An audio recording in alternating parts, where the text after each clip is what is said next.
All right, so another problem. We've got a 12-gram mixture of KCl and Na2S, potassium chloride and sodium sulfide. That mixture is added to 1 liter of water.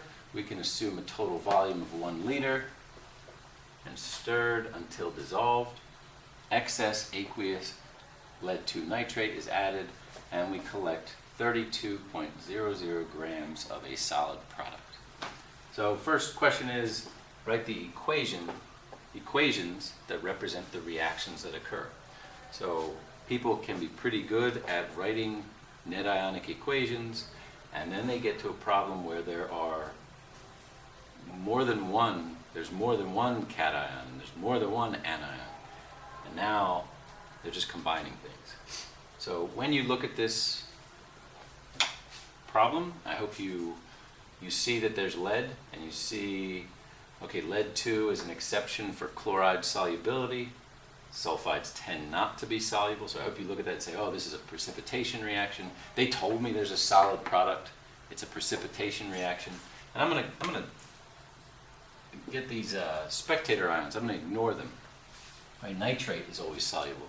So those things aren't doing the reacting. Right? It's lead-2 that's gonna do the reacting.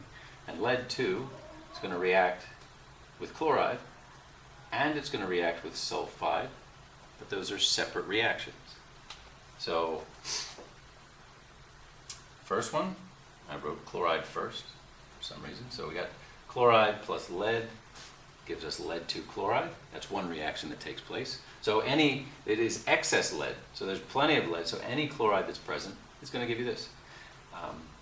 Now we got lead plus sulfide, so any sulfide that's present, there's going to be enough lead, and you'll have lead sulfide.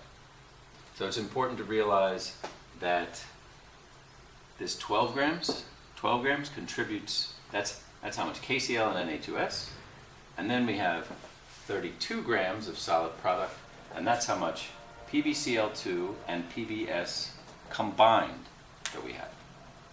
Okay, so we're getting the problem started, and then we'll pause. Question B is, determine the mass percent of potassium chloride in the original mixture. So it's 12 grams combined. We can set X equal to the number of grams of KCl. We say X grams of KCl, convert to moles of chloride. 2 moles of chloride will form 1 mole of lead chloride, and 1 mole of lead chloride weighs 278.1 grams. We get 1.868 X grams of PbCl2. Whatever X was. If we multiplied it by 1.868, that would be how much lead-2 chloride that would be. Then we do 12 minus X. So if X is the amount of KCl, anything left over is the sodium sulfide. So 12.00 minus X grams of sodium sulfide. There's your mass of sodium sulfide. 1 mole of sodium sulfide has 1 mole of sulfide. 1 mole of sulfide makes 1 mole of lead sulfide.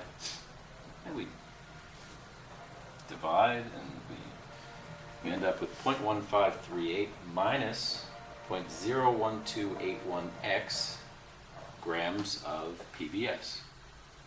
So we have these two, this lead chloride and this lead sulfide. That total weighs 32.00 grams. So if you add this to this, set it equal to 32, solve for X. X, remember, is the mass of KCl. Then you just need to divide that by 12, multiply by 100.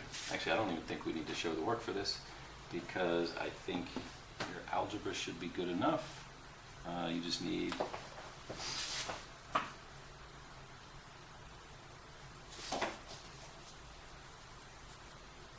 this.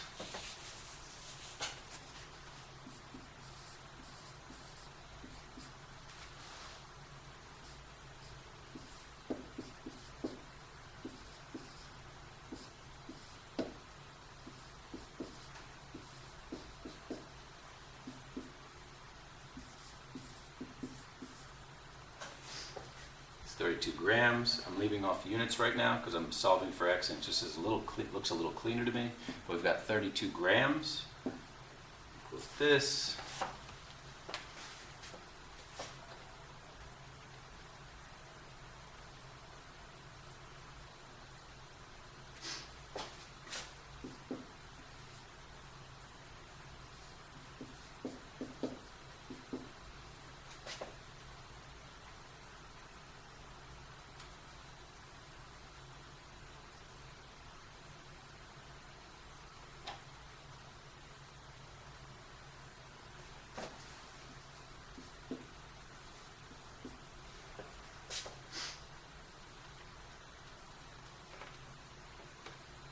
Kidding me? Okay.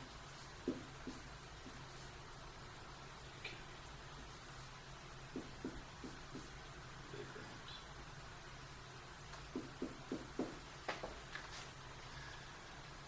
Oh, good Lord.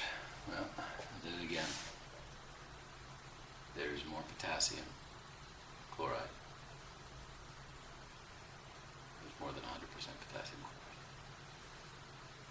That's what it looks like.